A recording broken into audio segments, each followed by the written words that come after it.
नमस्कार दोस्तों, मैं अभिषेक उपाध्याय राजनीतिक गुरु फिर एक बार आपके बीच हूं और जय गुरुदेव।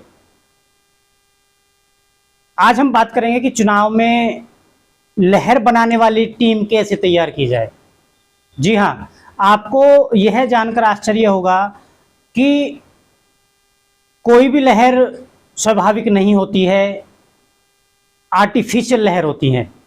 किसी भी चुनाव में आपने देखा होगा कि एक व्यक्ति विशेष, एक पार्टी विशेष या कोई चुनाव विशेष, लोकसभा का चुनाव हुआ, विधानसभा का चुनाव हुआ, उसमें किसी के लिए, पार्टी के लिए या कैंडिडेट के लिए एक लहर बनाई जाती है और लोग सोचते हैं कि उस व्यक्ति की लहर चल रही है और कहीं ना कहीं उस व्यक्ति को वोट दे देते हैं या उस पार्टी को वोट दे देते हैं और वो व्यक्ति या पार्टी जीत जाती है। तो आपको मैं बता दूं कि चुनाव में जितनी भी लहरें होती हैं वो सारी आर्टिफिशियल होती हैं। लहर होती है, उसको तैयार किया जाता है और उसको धीरे धीरे पब्लिक के माइंड में डाउनलोड किया जाता है। वो ऑनलाइन तरीका भी हो सकता है, ऑफलाइन तरीका भी हो सकता है, माउथ पब्लिसिटी होती है, उसके थ्रू भी लहर बनाई जाती है। जी हाँ, लहरें आर्टिफिशियल होती हैं, लेकिन आगे चल के धीरे धीरे वही आर्टिफिशियल लहर स्वाभाविक बन जाती है और चुनाव में एक आपने देखा होगा कि नए नए मुद्दे लाए जाते हैं। वो सारे मुद्दे लहर बनाने के लिए लाए जाते हैं।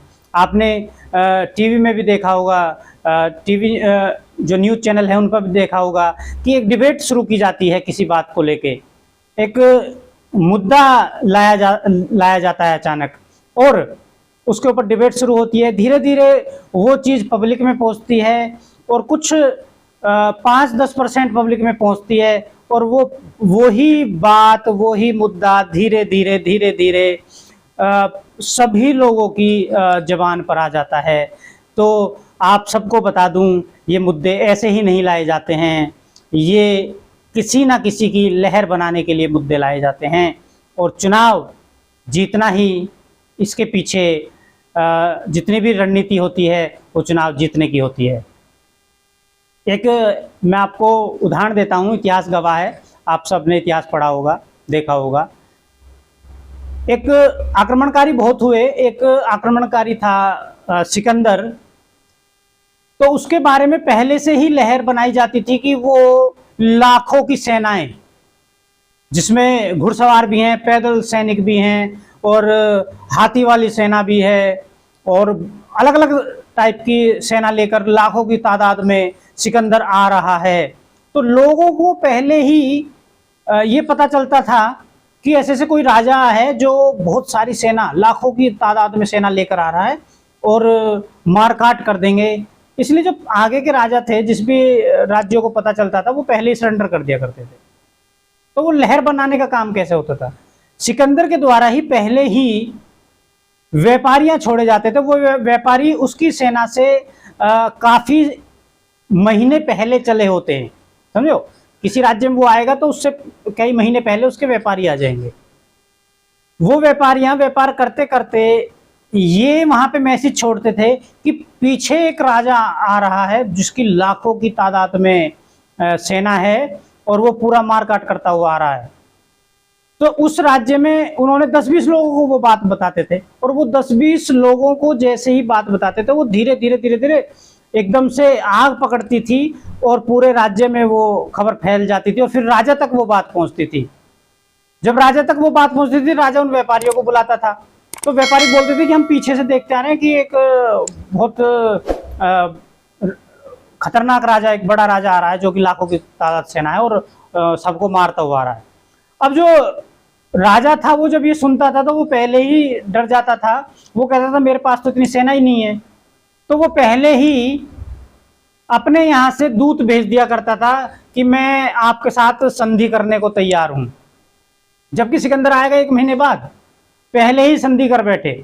अब सिकंदर की रणनीति क्या थी? वो जिस राजा के साथ संधि करता था, जो भी राज्य उसके सामने सरेंडर करता था, उसकी सेना को अगले राज्य में भेज दिया करता था, तैनात कर दिया करता था और अगले राज्य की सेना उससे अगले राज्य में तैनात कर दिया करता था।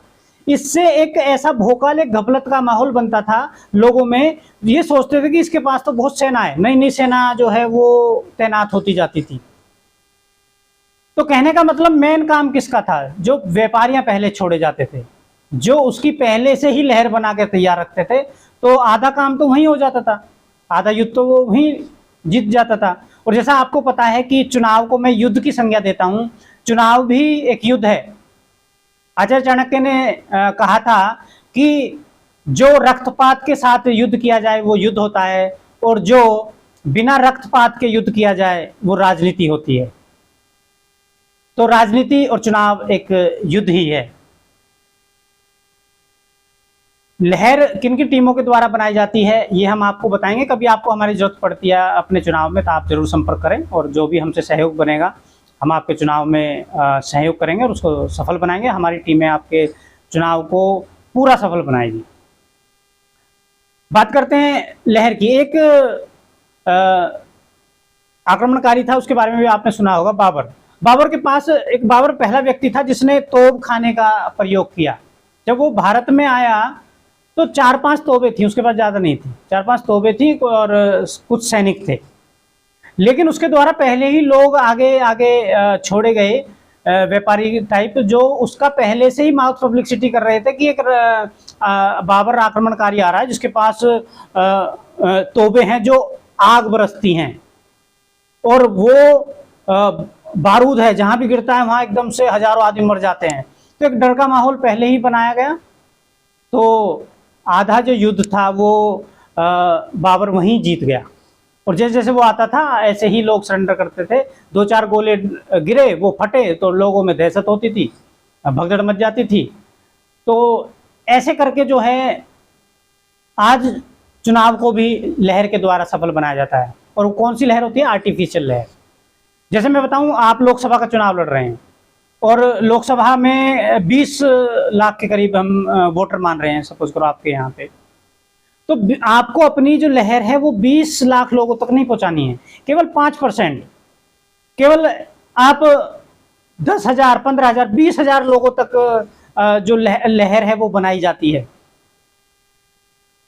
और वो 15-20 हजार लोगों में जो हमने लहर जो मुद्दा चलाया है वो धीरे धीरे पब्लिसिटी के द्वारा, या माउथ पब्लिसिटी हो या ऑनलाइन या सोशल मीडिया के द्वारा या ऑफलाइन, वो धीरे धीरे 20 लाख के 20 लाख वोटरों के पास जाती है, और धीरे धीरे वो आर्टिफिशियल लहर स्वाभाविक लहर बन जाती है।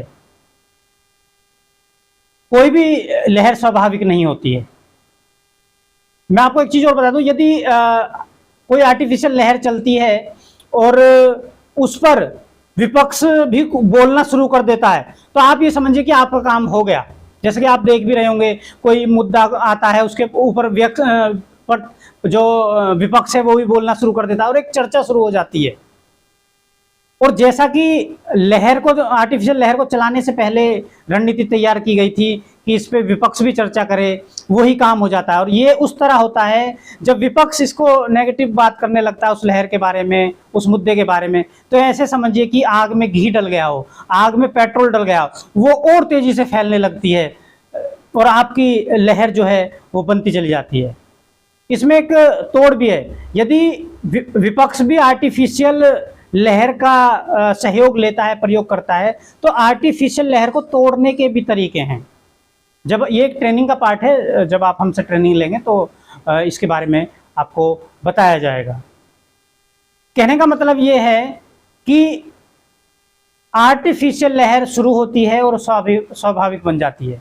ऐसा भी हो सकता है कि आपने आर्टिफिशियल लहर शुरू की हो और वो फैले ही नहीं, चले ही नहीं, लहर बने ही नहीं, तो उसमें कहीं ना कहीं कोई कमी रह गई है। या तो आपने टाइमिंग गलत चुना है, या आपने मुद्दा गलत चुना है, या कहीं ना कहीं कोई कमी रह गई है, कोई टीम जो है वो सही से नहीं बन पाई है, जिससे कि वो लहर नहीं चल पाई है। तो उन्हीं चीज़ों को डिस्कस किया जाएगा आपके साथ। यदि आप हमें मौका देते हैं तो आपकी लहर बनाई जाएगी और आपको चुनाव जिताया जाएगा। बहुत सारी चीज़ें हैं। चुनाव जीतना एक मैनेजमेंट के द्वारा ही चुनाव जीता जाता है, जैसे मैं कहता हूँ। तो कहीं ना कहीं रणनीति तैयार की जाएगी और आपके चुनाव को सफल बनाया जाएगा। धन्यवाद।